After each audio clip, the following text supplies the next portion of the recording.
Fiji is susceptible to climate-related disasters. Since 2010, we've had 16 cyclones. Of these, 3 were Category 4 and 1 Category 5.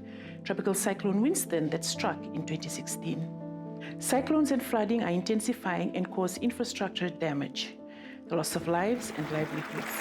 If there's anything that we've learned, there's a need for our communities to access accurate information in a timely manner to enable them to make informed decisions during disasters. Over the years, multiple partners have explored ways to better support Fiji's preparedness, response, and recovery phases. So in 2018, a communication and community engagement study scoping mission funded by the Australian Department of Foreign Affairs and Trade was undertaken by CDAC Network and the Ground Truth Solutions. It identified collective preparedness action as a gap. To address this, CDAC collaborated with Fiji's National Disaster Management Office to set up the Fiji Communication and Community Engagement Working Group in 2019. The CCE Working Group and the ETC Working Group sit under the National Communications Cluster, which is led by the Ministry of Communications. The CCE Working Group is chaired by the Department of Information of the Ministry of Communications and co-chaired by the Fiji Council of Social Services and UNICEF Pacific. CCE Working Group members include civil society organizations, government ministries and departments, and the United Nations. They all work together on joint, collective, or common activities, some of which are implemented at subnational levels. To give context to the work of the CCE Working Group, I would like to talk about the project that we work for. It is into the 3rd year now, and there are 2 of us on the project.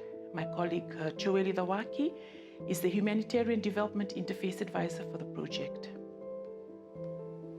The project seeks to address 2 critical needs in times of disaster and conflict. And our 3 outcomes for the next 3 years are: Fiji was not spared from COVID-19. Our first case was reported in March, and in total we had 32 cases. There was no community transmission. Majority of those infected were those returning from abroad and those who had close contact with them. Our CCE Working Group members and partners worked tirelessly with the NDMO and the Ministry of Medical Health Services in conducting COVID-19 awareness, preparing communities for possible community transmission, and also how to cope with the economic downturn brought on by the pandemic. The worst was yet to come. Good evening. A cyclone warning is now in force for Kandavu and Onoilau as Tropical Cyclone Harold heads our way. Fiji will start feeling the brunt of the cyclone from early tomorrow. For more, we now join Felipe Naikaso, who is live in Nandi. Felipe, what can we expect in the next few hours? In the last month of Fiji's cyclone season, in April, Tropical Cyclone Harold struck. With coronavirus in our midst, Fijians were already living through extraordinary times.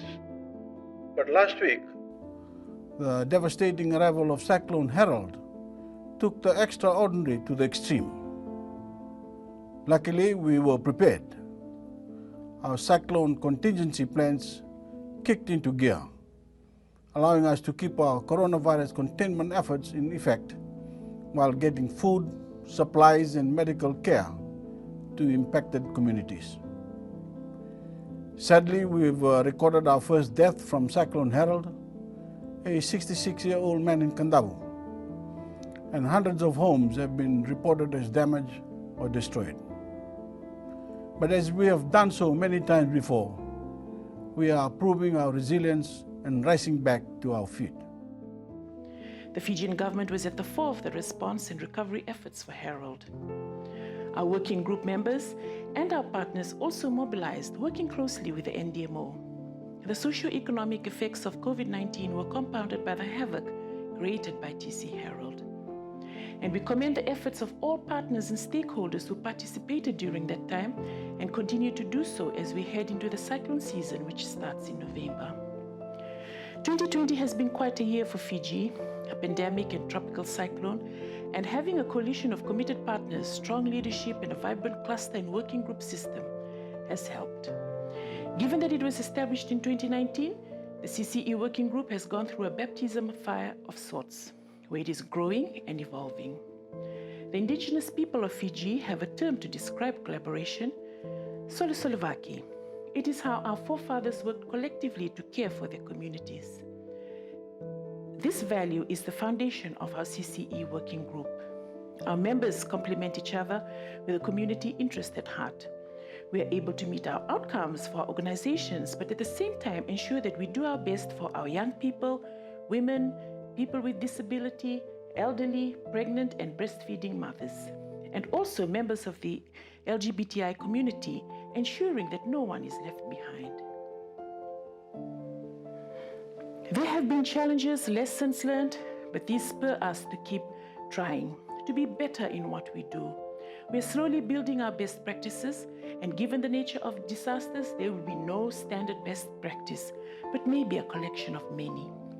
Our communities are at the heart of what we do, be it in the urban, peri-urban or rural and remote areas of Fiji.